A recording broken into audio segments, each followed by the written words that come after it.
Bonjour tout le monde, aujourd'hui on se retrouve pour un nouveau format, très rapide, très court et surtout très efficace. En attendant les prochains gros projets, je me suis dit on va lancer un petit format. Un format où on démasque des arnaqueurs à chaque fois avec des méthodes différentes. On traitera essentiellement les arnaques les plus populaires et également les nouveautés. Et surtout les plus efficaces et celles qui marchent encore. Dans ce premier épisode, on va parler de l'arnaque à la loterie. Le principe est très simple. Vous recevez un mail et en général, n'hésitez pas à mettre la totale. Des noms, des logos de sociétés que vous connaissez très bien, style Française de Jeux, Microsoft, etc. Nous vous informons que vous faites partie des 3 gagnants tirés au sort. Vous remportez la somme de 680 000 €. Parfait. Aujourd'hui, on va s'occuper de cette arnaque. Le but de cette vidéo est de faire croire à l'arnaqueur qu'on est tombé dans le piège. On va se faire passer pour une personne âgée histoire de voir comment il procède. Ensuite, on va essayer de le coincer, d'avoir un maximum d'informations sur lui. Et surtout de le faire craquer et le pousser à bout. Vous allez voir, il craque très vite et il devient aussi très vite menaçant. On commence avec la prise de contact et on l'appelle sur son numéro. Allô?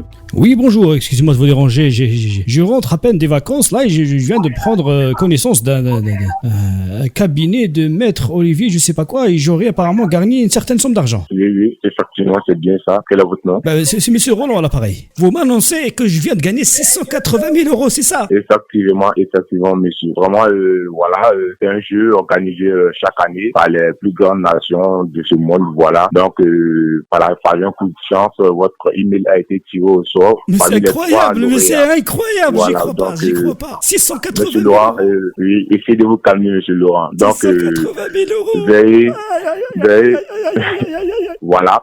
Je suis l'avocat mandaté à vous. Donc vous êtes l'avocat, c'est ça? Oui, c'est moi, je vous donnerai les démarches. Comment faire pour entrer en possession de votre bien. Allez-y, okay. Je vous donne mon adresse email, allez-y. Une fois que vous recevez mon adresse email, je vous prie de me donner de l'information, vos informations, c'est-à-dire nom, prénom, pays, ville, profession. Je suis sur Paris, vous savez, je vis une précarité, vous savez, j'ai des dettes, j'ai des... Niveau finance, ça suit pas, c'est incroyable. En plus, je dois refaire... Calmez-vous, c'est un coup de chance, c'est la vie, voilà. Je comprends votre émotion, mais essayez de vous calmer.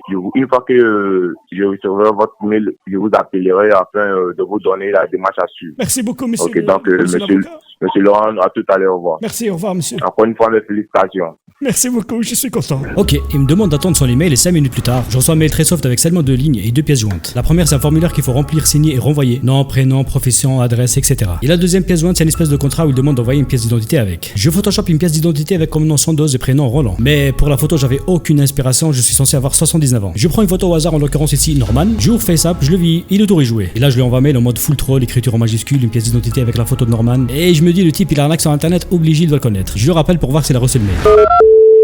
Allô? Oui, bonjour, c'est monsieur Roland, là, pareil. Ok, monsieur Laurent, là, je viens de prendre connaissance de votre mail. Je dois me rendre à Londres, au tribunal, afin d'établir ce document-là. Ah, d'accord, oui, d'accord, ça marche. Voilà. Qu'est-ce qu'il faut faire donc, pour établir ce document-là, il y a des frais qui sont à vos charges, voilà. Ah, il y a des frais qui sont à ma charge? Oui, de 260 €. Oh, mais c'est rien du tout, ça. Vous rendez-vous dans un kiosque à tabac. J'ai pas compris. Vous me comprenez? Vous vous rendez dans un kiosque à tabac. Un kiosque à tabac? Ah, un bureau tabac, c'est ça? Voilà, bureau tabac, et vous payez une carte PCS, voilà, un coupon PCS de 261 €. Vous le scannez et vous me l'envoyez par mail. Je leur dis une carte PCS, je le scanne et je vous envoie ça. Oui, parfait. Vous partez, vous dites que vous voulez une carte PCS de 250 €. Oui, ben d'accord, je vais faire ça aujourd'hui même, là. Je vais aller au bureau de tabac tout de suite. Ok, donc j'attends. Une fois que ça sera fait, je vous promets que je ferai le plus vite possible afin que vous soyez en possession de votre gain, ok? Ok, donc là on a une bonne et une très mauvaise nouvelle. La bonne, c'est qu'il est très con, il a pas reconnu Norman, donc il a mordu à l'hameçon. Et la mauvaise nouvelle, je dois casquer 250 € au bureau de tabac. Mais avant de me rendre au bureau de tabac, je le rappelle.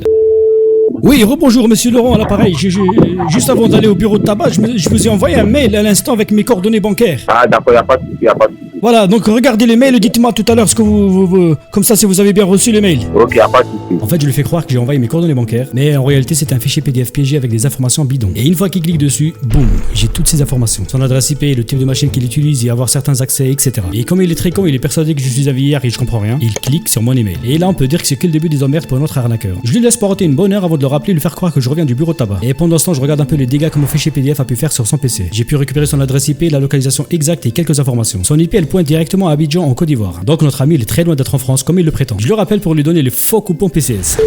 Allô? Oui, rebonjour, c'est Monsieur Roland, l'appareil. Là, je viens de rentrer, j'étais au bureau de tabac. Ok, donc veuillez scanner le coupon et me le faire parvenir par email. Il faut l'envoyer par email, pourquoi? Parce que là, j'ai reçu un autre email. Apparemment, j'aurais gagné aussi, je sais pas combien. Ils m'ont demandé aussi des PCS, je dois leur donner aussi de ce PCS que j'ai acheté. Non, écoutez-moi, monsieur. Vous les avez déjà appelés? Non, je les ai pas appelés, mais je vais le faire. Ne les appelez pas, c'est une erreur de notre serveur. Ne les appelez pas, c'est moi. Je suis chargé. Parce que eux, ils demandent pas le coupon par email. Je préfère le donner par téléphone, donc je vais leur donner le. Là, par téléphone. Attendez. Donc, ok, pas de souci. Donnez-moi par téléphone. Il n'y a pas de souci. Parce que là, sur le. Allez-y, je vous donne le code. Ok, donc j'attends. Donnez-moi le code. Alors, c'est 41.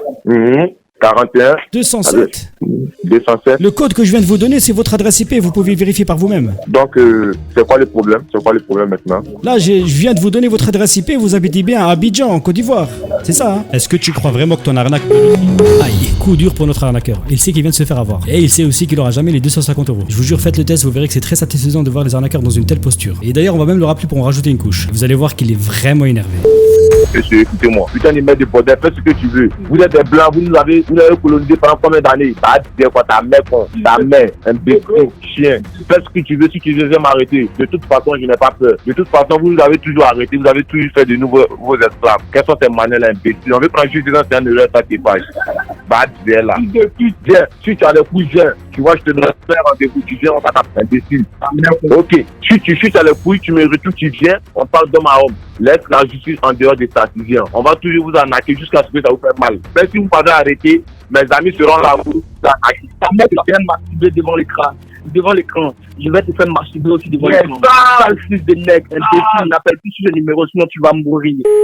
Bon, il est tellement énervé qu'on comprend même plus ce qu'il raconte. Comme je le disais avant, c'est très satisfaisant de le voir espérer comme ça. Mais en fait, quand ils ont juste perdu leur temps. Voilà, c'est déjà la fin de ce nouveau format. Et n'hésitez pas de me proposer vos idées pour les prochaines arnaques à démasquer. Moi, je vous dis à très vite. C'était Santos. Ciao.